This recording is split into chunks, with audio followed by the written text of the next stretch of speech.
It seems to be a tactic that Trump officials have used to try and downplay, minimize the demand for the Epstein files. Could it, maybe, possibly, be related to President Trump? Love or hate the Trump administration, they have done what they said they would do, right? From deporting people here illegally, to ending DEI, to stopping transgender women from playing in women's sports. They've delivered, and fast, particularly, right, on causes near and dear to the folks on the right. They even delivered on unsealing the JFK assassination files. And they did it fast. So it's that quick and definitive action that makes me so curious about one prominent promise they said they would do, but haven't. Releasing all the Jeffrey Epstein files. They keep promising, in particular, they're promising it to right-wing media and right-wing activists that it's coming. And this is an administration that seems to bow to the far right's demands on just about everything else. It's kind of striking to see them stalling on this. So it has me wondering, could it, maybe, possibly be related to President Trump and maybe even HHS Secretary Robert F. Kennedy Jr.'s connections to Jeffrey Epstein? I don't know that to be the case. But based on what we do know, it seems entirely fair to ask the question. FBI Deputy Director Dan Bongino, can't believe I'm saying that, but FBI Deputy Director Dan Bongino has now become the latest Trump administration official to ask for patience on the Epstein files. Writing yesterday in a post on X, quote, "The director and I are working through many of the transparency issues. We are focused on getting this done the right way and as quickly and efficiently as possible. Many of these cases involve victims, both young and old, who we will not allow to be re-victimized by a rushed and sloppy effort." Except that is so different from the way Dan Bongino was talking even just last month before he got named to his new post. Oh, and now with the DOJ flipping over, folks, if we don't uncover the full Epstein story, there is a huge hole in the follow the money, follow the influence picture. FBI Director Kash Patel went even further, vowing in an interview with Glenn Beck late last year to release the Epstein files on day one. Who has Jeffrey Epstein's Black Book? Black Book? FBI. But who?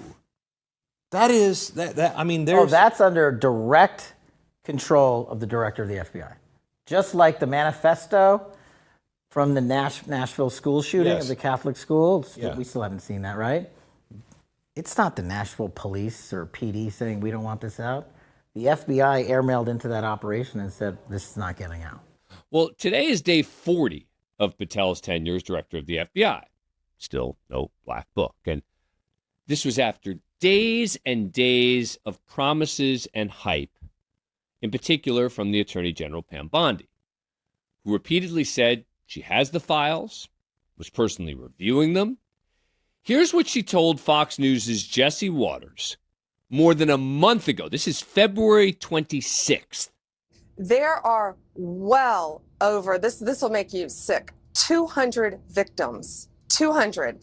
So we have, well over 250 actually. So we have to make sure that their identity is protected and their personal information. But other than that, I think tomorrow, the personal information of victims. Other than that, I think tomorrow, Jesse, breaking news right now, you're going to see some Epstein information being released by my office. What kind? Are we going to see who was on the flights? Are we going to see any evidence from what he recorded? Because he had all of his homes wired with recording devices.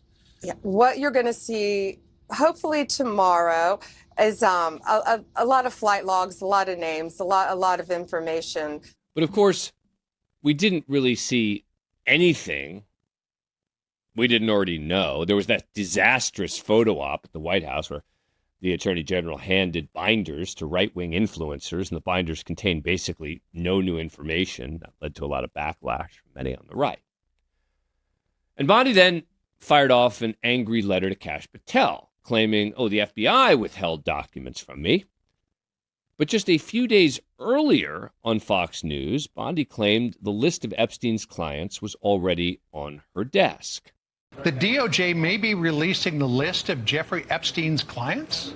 Will that really happen?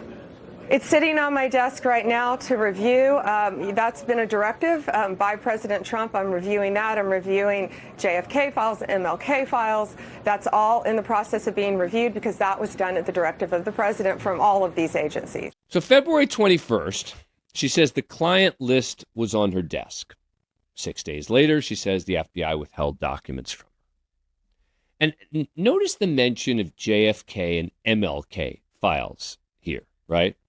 Because this becomes significant. It seems to be a tactic that Trump officials have used to try and, downplay, minimize the demand for the Epstein files, right? Now, there is no doubt there was keen interest in the JFK files prior to their release 2 weeks ago. But most anyone with expertise in the Kennedy assassination was not expecting any bombshells, and there really weren't any regarding the assassination itself. But with Epstein, we do expect some new information, even on potential predators still out there right now. So what's the holdup? We've seen video of Trump and Epstein chatting it up and laughing at a party in 1992.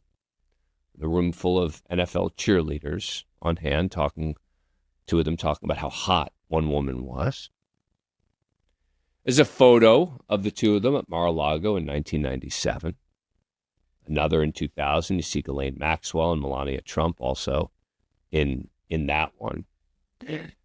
None of that is dispositive, right? Video, a picture, that doesn't prove anything. But they're flight logs. And last year, Trump said on social media, "I was never on Epstein's plane or at his stupid island." Flight logs released in 2021 as part of Ghislaine Maxwell's trial, Epstein's madam, co-conspirator, whatever you want to call her, showed that Trump flew on the plane 7 times over the course of the 90s and 2000. Why would he lie about that? Trump told New York Magazine in 2002, quote, "I've known Jeff for 15 years. Terrific guy." This is before there were any public allegations against Epstein. Quote, "He's a lot of fun to be with," he said. "It's even said that he likes beautiful women as much as I do, and many of them are on the younger side." Now, Trump has since distanced himself from Epstein. But now President Trump is using that sort of same tactic of trying to hype up the JFK files over the Epstein files. This is in an interview last month with syndicated journalist Cheryl Atkinson. Is that process still on track? I think that's one of the most often questions I've been asked the last couple of days, to release these records on Epstein, MLK, and JFK. Well, Pam Bondi's done a phenomenal job in every respect. And there could have been some holdback. I haven't heard too much about it, but they could. But the bottom line is the records are getting out. The Kennedy records are getting out. Those are the ones they really wanted to see the most, were the Kennedys. And I'm not sure. I mean, look, there's no doubt that the Kennedy files are a bigger international story than the Epstein files. But it does feel like they're being minimized. It makes you wonder, is this seeming lack of enthusiasm from the Trump administration because of the president's connection to Epstein?